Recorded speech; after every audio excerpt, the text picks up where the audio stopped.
छिपाई। महाराष्ट्र में गौरक्षक भी सुरक्षित नहीं। रविवार को गौरक्षकों पर हमला हुआ था। मॉब लिंचिंग से जुड़ी जानकारी हम दे रहे हैं और उद्धव सरकार का झूठ आप देखिए। हमले की बात छिपा लेती है महाराष्ट्र सरकार। महाराष्ट्र में गौरक्षक भी सुरक्षित नहीं है। तो रविवार को गौरक्षकों पर हमला हुआ था। गौरक्षकों पर हमले की बात जानबूझकर छिपाई गई। मॉब लिंचिंग पर उद्धव सरकार ने झूठ बोले और इससे जो मंशा है उद्धव सरकार की वो साफ एक बार फिर से हो गई है। मॉब लिंचिंग पर उद्धव सरकार ने ये बड़ा झूठ बोला। गौरक्षकों पर हमले की बात जानबूझकर छुपाई गई। तो देखिए उद्धव राज में किस तरह का माहौल बना हुआ है। सब कुछ खोल दिया गया है, मंदिर बंद रखे गए हैं। नवरात्रि में रामलीला का आयोजन नहीं हो रहा है। गौरक्षक सुरक्षित नहीं है। तो आखिर किस दिशा में जा रही है महाराष्ट्र सरकार?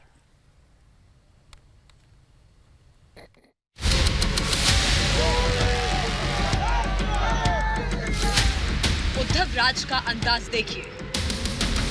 हिंदुत्व पर गिरती गाज देखिए। मंदिरों पर ताले हैं। दशहरे से पहले रामलीला पर रोक है। और तो और गौरक्षक भी सुरक्षित नहीं है।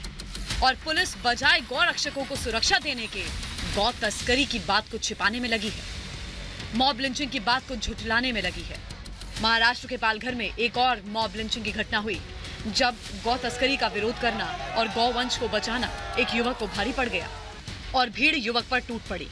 किसी तरह युवक की जान बची।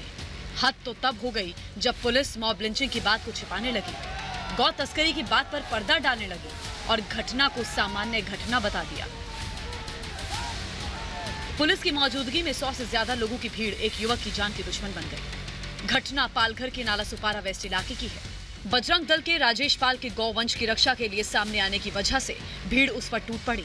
राजेश पाल को सूचना मिली थी कि कसाई गौवंश की हत्या करने वाले हैं और जब उसी सूचना के आधार पर राजेश पुलिस के साथ बताई गई जगह पर पहुंचा तो भीड़ ने उस पर हमला कर दिया। रात को 8:30 बजे के आसपास पुलिस स्टेशन में गया। वहाँ से हेड कांस्टेबल नरसोले सर मिले। उनके साथ में और 2 बीट मार्शल थे। उनको लेके मैं स्पॉट पे उनको बैल दिखाने गया और भी फिर लोग कौन कहाँ से मारा तो कुछ पता ही नहीं चला रात में कैसे। तब तो एक ने सर पे किसी सामान से सर पे मारा। सब कुछ पुलिस की आंखों के सामने हुआ और पुलिस आंखें मूंदे रही और उसके बाद भी घटना की पर्देदारी करने लगी। गौ तस्करी की बात को छुपाने लगी। मॉब लिंचिंग की बात को दबाने लगी। सवाल उठता है कि मंदिर खुलने से रोकने वाले, रामलीला मंचन को रोकने वाले उद्धव क्या अब गौवंश की रक्षा करने वालों को भी सुरक्षा नहीं दे पाएंगे?